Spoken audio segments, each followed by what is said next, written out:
अवधूत चिंतन श्री गुरुदेव दत्त श्री स्वामी समर्थ। आपल्या सर्वांचे माझ्या चॅनलमध्ये खूप खूप स्वागत आहे। आपल्या सगळ्या इच्छा स्वामी महाराज नक्कीच पूर्ण करो तशी स्वामी महाराजांच्या चरणी प्रार्थना करते आणि आजच्या व्हिडिओला सुरुवात करते। तर आजचा व्हिडिओ आहे देवघरासंदर्भातील। तर देवघर घेताना आपण कशा पद्धतीचे घेतले पाहिजे, देवघरात किती पायऱ्या असल्या पाहिजे, त्या पायऱ्यावर देवघरांची मांडणी कशी केली पाहिजे, उजव्या हाताला कोणते देव ठेवावे, डाव्या हाताला कोणते देव ठेवावे, घंटी कुठे, शंख कुठे, या पद्धतीच्या बऱ्याच काही आपल्या डोक्यात असलेल्या प्रश्नांना आज उजाळा देत हा व्हिडिओ मी करत आहे। तर सर्वप्रथम जे आपले मानलेले गुरु असतात, आता माझे गुरु श्री स्वामी महाराज आहेत, तर सर्वात प्रथम मधामध्ये मी त्यांची मूर्ती ठेवलेली आहे, एक फोटोही ठेवलेला आहे। कारण फोटोला अभिषेक वगैरे करता येत नाही, मूर्तीला आपण अभिषेक करतो। काही आपले गुरुवार असतात, स्वामी महाराजांचे मी गुरुवार धरते, गुरुची सेवा करते। तर सगळ्या प्रकारची सेवा, महाराजांना अंघोळ, त्यानंतर पंचामृत स्नान, असं सगळं काही जे आपल्याला मनातून भक्तिभावातून देवाची आराधना करायची असते ती आपण मूर्तीला करू शकतो। फोटोला आपल्याला स्नान वगैरे घालता येत नाही, पण महाराजांचा फोटो, ज्यांचेही स्वामी महाराज गुरु आहे त्यांच्या घरात महाराजांचा फोटो असलाच पाहिजे। त्या कारणानं एक महाराजाचा फोटो आहे, एक मूर्ती आहे। त्यानंतर माझे कुलदैवत हे माता तुळजापूरची भवानी आहे।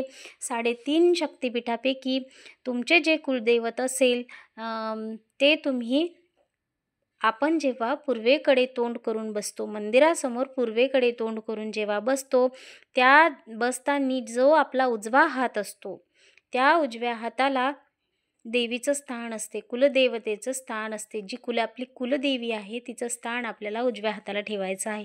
आणि डाव्या बाजूला आपल्याला खंडोबा राया, तुमचे आता जे कुलदैवत असेल, कोणाचे भैरव असतात, कोणाचे पालीचे खंडोबा देवता असतात, तर ते कुलदैवत तुम्ही डाव्या बाजूला ठेवायचं आहे। आणि मधात आपल्या गुरुची सेवा करायची आहे, तर गुरुचा फोटो, मूर्ती आपल्याला मधात ठेवायची आहे।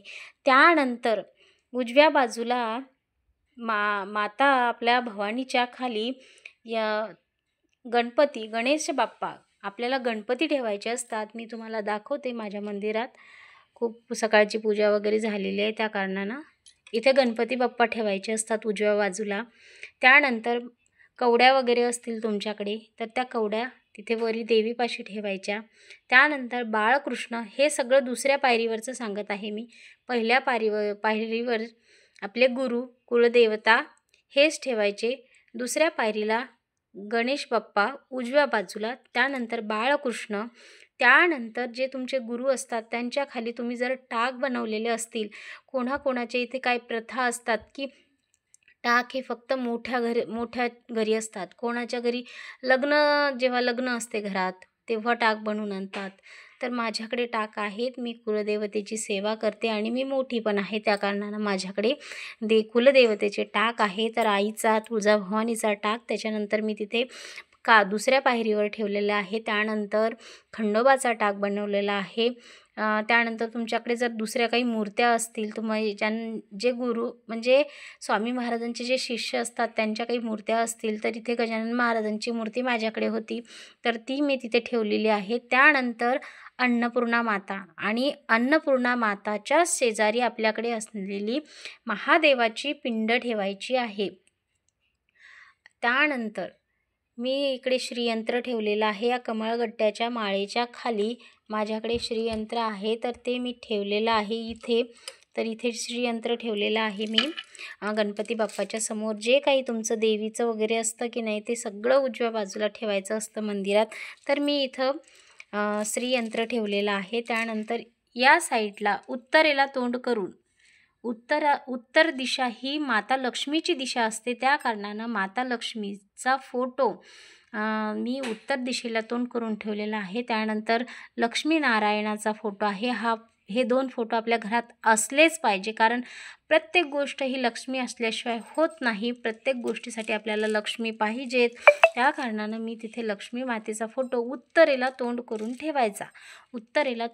ठेवलेला आहे। त्यानंतर इथं दिवा प्रज्वलित केलेला आहे। माझं देवघर थोडं छोटं आहे, नाहीतर जो दिवा असतो तो इथे देवीचं इथं स्थान आहे ना, इथं आग्नेय कोणात तो दिवा आपल्याला प्रज्वलित करायचा असते. पण माझ्याकडे मंदिर थोडं माझं लहान पडत आहे, त्या कारणानं मी तो दिवा इथे ठेवलेला आहे. तुम्ही पण असं पूर्व दिशेला मधात दिवा ठेवू शकता. त्यानंतर इकडं गौमाता असेल तुमच्याकडे तर खाली गौमातेचं स्थान ठेवायचं आहे.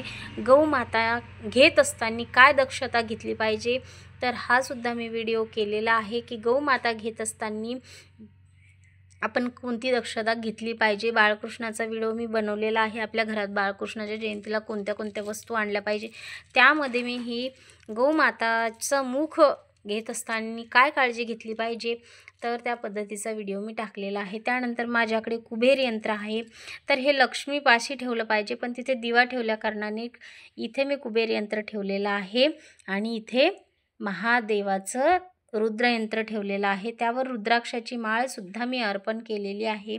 माझ्याकडे गजलक्ष्मीसुद्धा आहेत. मग मी त्यानंतर इथं पाण्याचा लोटा ठेवलेला आहे, प्रसादाची वाटी ठेवलेली आहे. इथे शंख आहे. उजव्या बाजूला जेव्हा आपण मंदिर स्थापना करत असतो तेव्हा उजव्या बाजूला शंख ठेवायचा असतो, डाव्या बाजूला घंटी ठेवायची असते. तर इथे उजव्या बाजूला शंख ठेवलेला आहे आणि डाव्या बाजूला घंटी ठेवलेली आहे. त्यानंतर दोन्ही साईडला लक्ष्मी ठेवलेली आहे. इथे कासव ठेवायचा असतो किंवा मग रांगोळी काढायची असते. कासव तुम्ही खाली पण ठेवला तरी चालतो. तर या पद्धतीनं आपल्याला देवघरातली देव पाहिजे असतात. देवघरात मूर्त्या आपण कुठे गावाला बाहेर गेलो, एखाद्या देवस्थ ठिकाणी गेलो की आपण मूर्त्या घेऊन येतो, तर अशा मूर्त्या आणायला नाही पाहिजे. देवघरात कमीत कमी मूर्त्या पाहिजेत, जे आपले कुलदैवत आहेत, जे आपले गुरु आहेत, बाळकृष्ण, गणपती, त्यानंतर एक महादेवाची पिंड, अन्नपूर्णा माता, शंख, घंटी या पद्धतीच्या अशा कमी प्रकारच्या आपल्या घरात मूर्त्या असल्या पाहिजे. जेवढ्या फोटो असले की नाही तेवढं मग स्वच्छ करावं लागतं, तेवढे सगळ्यांची आराधना उपासना करावं लागते. आपण संसारिक माणसं, तर आपल्याकडून हे एवढं सगळं काही करणं शक्य होत नाही. त्या कारणानं देवघरात मूर्त्या ह्या खूप कमी असल्या पाहिजे. काही पीराचे देव वगैरे असतात ते आपण घरात ठेवू शकत नाही. मुंजे असतात, पित्र हे दक्षिण दिशेला वेगळी पूजा करावं लागते पित्रांची. तर ते देवघरात जर ठेवले तर आपले देव काम करत नाही. मुंजा असला आपल्या देवघरात तर बाकीच्या देवाचं डोकं चालत नाही. मग आपण त्यांची सेवा आपल्याकडून एवढी होत नाही, देवाची सेवा केलेली फलित जात नाही. त्यानंतर पीर वगैरे असे काही देव असतात ते आपण घरात ठेवले नाही पाहिजे. तर आपल्या जे समाजाचे देव असतात ते आपण ठेवले पाहिजे, कारण आपण त्यांची आराधना करतो, त्यांची उपासना करतो. आपण ठीक आहे त्यांच्या देवाला वगैरे सगळं जाऊ शकतो, तिथे आराधना करतो. जेवढे आपल्या देवावर भक्ती असते तेवढी देव हा प्रत्येक ठिकाणी एकच आहे, पण आपल्या देवाचे इथे आपण उपासना करतो तेच देव आपण मंदिरामध्ये ठेवले पाहिजे. ही दक्षता इथे घेतली पाहिजे. त्यानंतर इथे कळस मांडलेला आहे मी या साईडला. देवघरात जागा नाही त्या कारणानं इथे मी कळस मांडणी केलेली आहे. अशा पद्धतीने देवघर मी बनलेलं आहे. त्यानंतर देवघराची उंची ही जास्त नसावी. आपण खाली बसल्याच्या नंतर पूजा करायला आपण खाली बसल्याच्या नंतर जे आपलं हृदय असतं ते देवापर्यंत पोहोचलं पाहिजे. त्यासाठी आपणही जास्त देवाचा उंच बसून असे पूजा करायची नाही. देवाचे हृदय आणि आपले हृदय असे समांतर असले पाहिजे. अशा ठिकाणी आपण बसून पूजा करायची असते. आणि पूजा करताना एक विशेष गोष्ट म्हणजे आसन घेतल्याशिवाय पूजा करायची नाही. आपण जर बिना आसनाची पूजा जर करत असाल तर ती सगळी बळीराजाला जात असते, कारण पाताळात तो आहेच. त्यानंतर डोक्यावर पदर वगैरे घेऊन पूजा केली पाहिजे, कारण जे काही आपण सेवा करतो, जे काही मंत्रोच्चार करत असतो आपण, त्यांचं सर्व चक्र जे आपले मूलाधार चक्र आहे ते जागृत करण्याचं काम ते मंत्र, स्तोत्र सगळ्या गोष्टी करत असतात. आणि आपण जर डोक्यावर पदर घेतला नाही तर ते वर हवेत तरंगतात आणि वरच्या वर ती ऊर्जा जी असते ती आपल्याला मिळत नाही, ती तशीच ती बाहेर चालली जाते. त्या कारणानं ही काळजीसुद्धा आपण देवपूजा करत असताना घ्यायची असते. तर त्यानंतर एक विशेष गोष्ट म्हणजे घरात असलेल्या देवघराला कळस पाहिजे नाही. कळस हा मंदिरालाच असतो. देवघरात कळस असेल तर ते मंदिराचा कळस तुम्ही काढून घ्या. जर काढणं शक्य नसेल तर मग त्याच्यावर तुम्ही एक पिरॅमिड आणून ठेवू शकता. स्वामी समर्थ महाराजांच्या केंद्रामध्ये पिरॅमिड मिळते, मी तुम्हाला दाखवते. माझ्या देवघरावर कळस नाही आहे, पण मग मी एक पिरॅमिड आणून ठेवलेलंच आहे. तर अशा पद्धतीचं हे पिरॅमिड असतं. तर हे पिरॅमिड आपण इथे ठेवायचं असतं. माझ्या देवघराला कळस नाही आहे, पण हे पिरॅमिड मी ठेवलेलं आहे कारण याच्यामध्ये खूप ऊर्जा असते. मुलांना अभ्यासामध्ये खूप उपयुक्त आहे. त्याचा एक स्पेशल व्हिडिओ मी बनवेल की ते कशा पद्धतीनं काम करतं आणि ते आपण कशा पद्धतीनं ठेवलं पाहिजे. तर अशा पद्धतीचा आजचा व्हिडिओ होता आणि खूप माहितीपूर्वक व्हिडिओ आहे.